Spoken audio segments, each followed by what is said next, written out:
Do you also want to know how to remove background in Canva? This is the first trick. Simply open Canva, upload the picture you want to remove the background from, drag and adjust the picture as needed. Then, on the top left side, you'll see an option for Background Remover. Simply click on it. Within seconds, it will properly remove the background of your picture. See? Our background is now removed perfectly.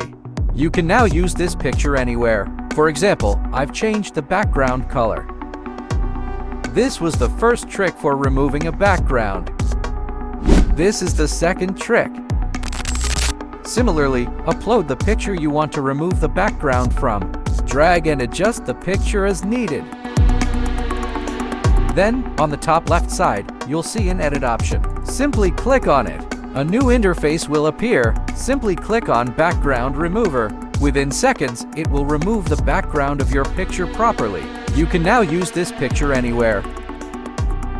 If you want to get Canva Pro at a discounted price, type Canva link in the comment section, and I'll provide it to you at a low cost. Thank you!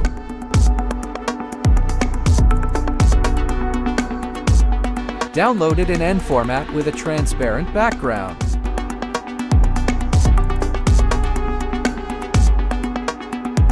See? Here's the final result of our picture. For more Canva Pro tips, subscribe to us.